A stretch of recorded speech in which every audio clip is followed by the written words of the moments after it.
Alors, mes qualités et mes défauts. Au niveau de mes qualités, on me dit plein d'entre-gens, même si je ne sais pas ce que ça veut dire.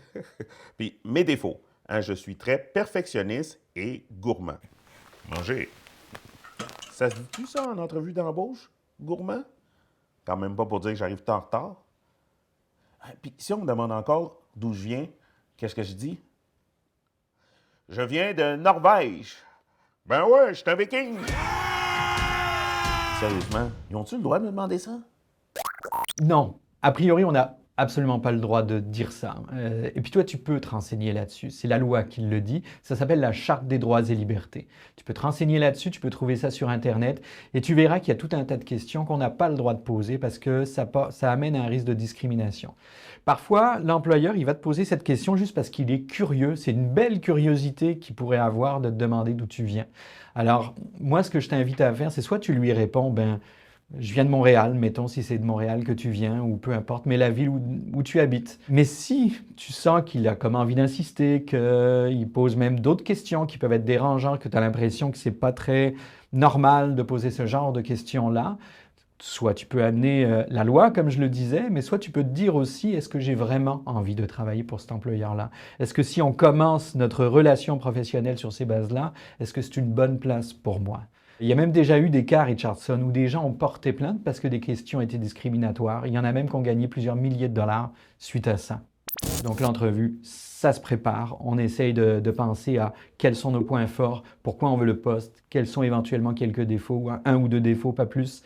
Prenez des exemples, comment vous travaillez dessus, soit dans le passé, soit maintenant, pour être capable de faire en sorte de gérer ce défaut, qu'il ne vous nuise pas dans l'emploi. On va essayer de se dire aussi quelles sont les questions que l'employeur risque de me poser par rapport au poste, par rapport à mon profil. Quelque chose aussi qui est important pour faire la différence, c'est essayer de trouver des exemples vécus dans votre situation, dans votre parcours professionnel idéalement, ou parcours d'études ou parcours personnel, des exemples qui prouvent les qualités puis l'intérêt que vous avez pour le poste. Plus vous allez sortir ce genre d'exemples-là pour accompagner certaines réponses, plus ça va amener des preuves que vous êtes pertinent pour le poste.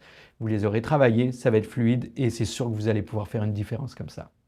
Je pense que c'est important de considérer que la première chose qu'on ne doit jamais oublier, c'est un petit peu ce qu'on dégage. C'est normal de stresser, bien sûr. L'employeur ne sera pas surpris que vous soyez un petit peu stressé. Il faut juste que ce stress ne nuise pas non plus à votre entrevue. Vous pouvez trouver plein de choses, notamment sur le net, des petits exercices de respiration, etc., des choses qui vont vous aider en fait à descendre votre rythme cardiaque, de vous sentir un peu plus à l'aise.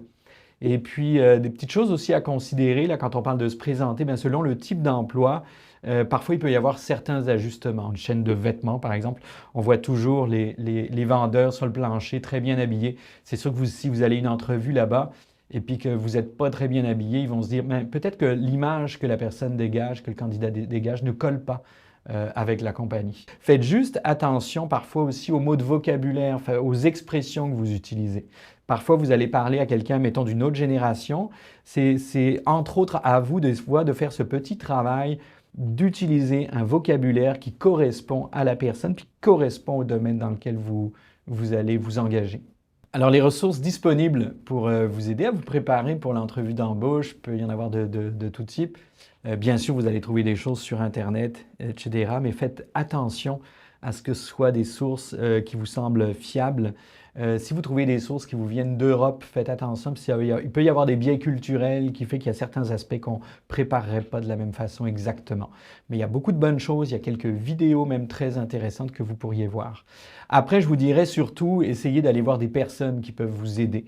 Sachez qu'à travers, sur absolument tous les territoires du Québec, vous avez forcément un CJE, un Carrefour Jeunesse Emploi qui va être là. Vous tapez sur Internet « Trouve ton CJE » et puis ça va vous conduire directement à l'organisme le plus proche de chez vous pour vous accompagner là-dedans.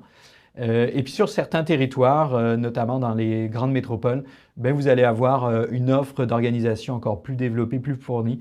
Vous avez des sites comme arrondissement.com qui vont vous aider à identifier les bons organismes pour vous accompagner et préparer vos entrevues. Une dernière chose, Richardson, tes shorts de bain, là, à peine tu bouges, tu changes de position, on les voit. Hein? Oh ouais. J'allais me changer, là.